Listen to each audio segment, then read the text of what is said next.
Hi, my name is Timothy Shaw. I'll be discussing today with you President Trump and his tax plan and what effects it may have on us. First, we must consider whenever a new administration is taking office, it leaves a lot of uncertainty. What's going to happen? What are they going to do? And in deciding on this, we have to look into the past. We have to take into consideration the Republican Party's history. We have to consider other Republican presidents. So in doing so, let's start with the Republican Party. They were started, a lot of what brought them to be was taxes, sugar and other farmer taxes were being applied to the agricultural industry. Manufacturing taxes were going up. And this brought a lot of political unrest, people getting upset at their goods being taxed so much. And that led to the forming of the Republican Party, who was very anti-taxes. Their first elected president was Abraham Lincoln, who was also the first president to put in place a federal income tax. The Civil War going on. Him and the more moderate Republicans, saw that, I hate taxes, but, sometimes there's a necessity for it, and we're going to have to put this in place. And of course, with the Democrats, who were more open to it, they did so. As time went on, the Republican Party's platform over taxes would grow and morph, and they would, start talking about protectionism with tariffs.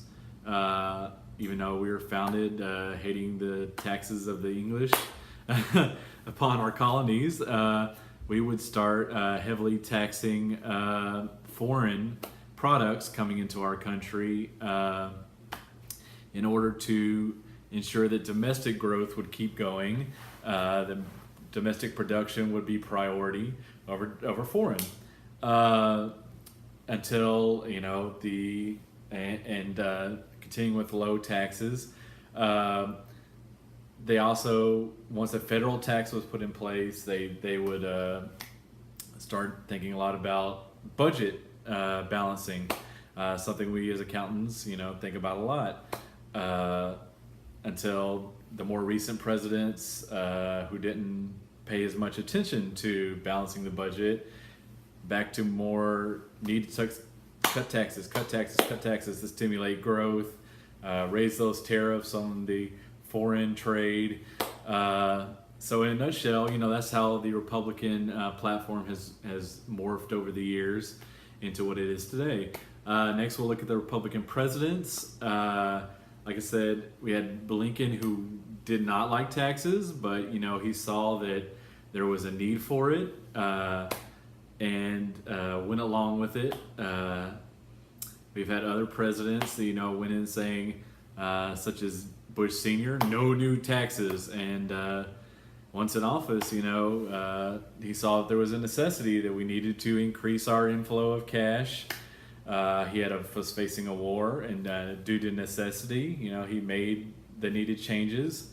At the same time, again, Bush, he wasn't big into tariffs. He had said during his campaign, got into office, and would go on to use tariffs in their diplomatic essence to increase democratic relations with other countries. He was actually the one to put NAFTA into place, even though a lot of people think it was President Clinton. He did a lot of the negotiation. We've had presidents who got in there and were very staunch conservatives, have to cut taxes no matter what, and did so. We've had presidents that just, completely 180'd when they got in there and were faced with a Democratic Congress, and went along with them because they're like, the economy's floundering, I got to do something, and if all I can do is try their way, then that's what it's going to be. So this has shown us that a lot of it has to do, with the will of the president. How strong is his will? How stubborn is he? Is he willing to negotiate, to compromise, or not? We've had Calvin Coolidge, who was a Republican president. He went in saying, I'm all about the status quo. I don't want to change anything. And, that's what he did. He didn't change anything. If something would come up, he would veto it. He vetoed subsidies for farmers, whatnot. So reviewing the past presidents, we pretty much have seen it really comes down a lot to the character of the president, as well as, their skills and willingness to deal with Congress.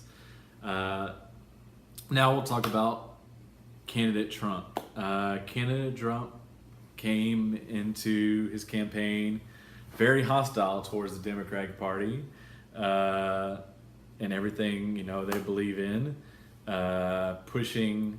He had a one-page proposal for his taxes, not many details. He laid out that he wanted to decrease the average taxes across the board, mainly on the upper class. They're going to have very large cuts. He wants to do away with capital gains. He wants to do away with gift taxing. He wants to do away with estate taxing, the minimum, the AMT and minimum tax. He wants to reduce the number of tax brackets. Basically, he explains it as simplifying the code. Wants to do away with a lot of deductions, loopholes, whatnot. He also wants to raise the minimum deduction upwards of 400%, which is quite a bit. And of course, he was elected. So that brings us to President Trump. He's been in office about 6 months now, a little over 6 months.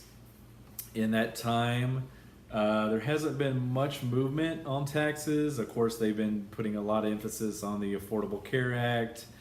As part of that would be the tax if you don't have insurance.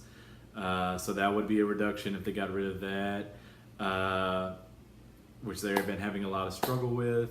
They did put through a tax of about 20% on insurance premiums. So of course that's hitting the insurance companies. Of course they're not going to take the brunt of it themselves. They're going to pass it on to you. Your premiums are going to go up. What other fees may go up because of it. As far as working with Congress, it's been pretty brutal to watch. They are constantly fighting back and forth, insulting. The Republicans are fighting with each other. The Republicans are fighting with the Democrats. Democrats are fighting with each other. There's not a whole lot getting done right now under the Trump administration. They've passed. He's actually passed more bills or signed more bills than President Obama had at this point, or Bush or Clinton.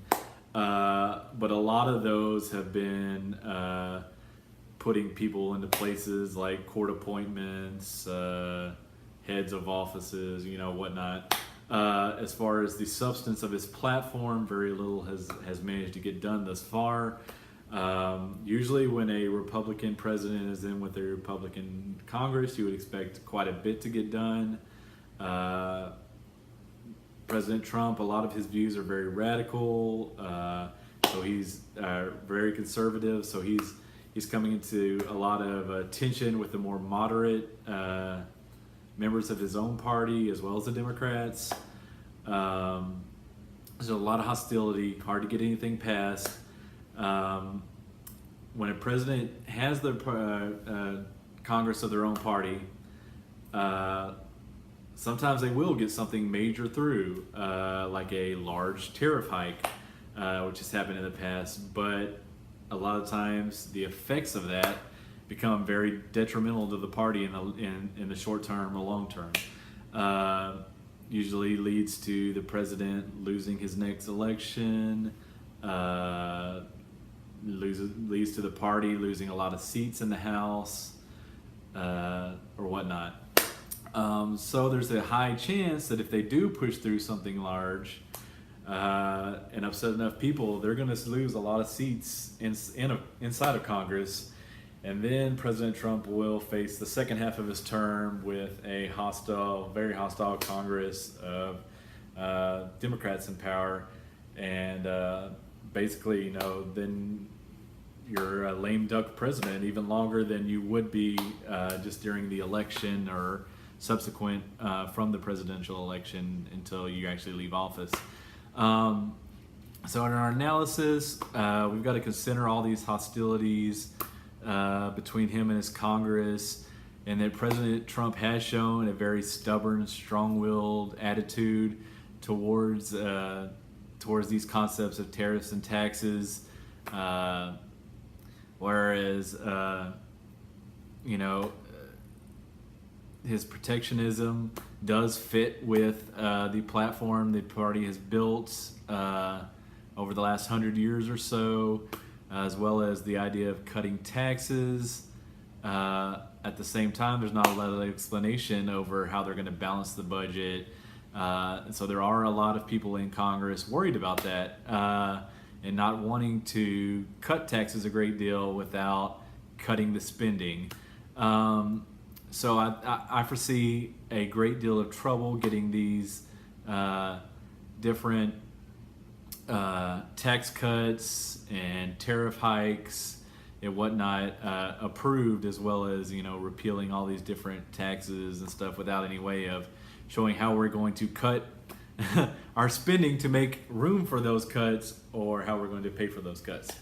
So in our recommendations, basically, is to keep a close eye on this. I believe there is going to be tax cuts.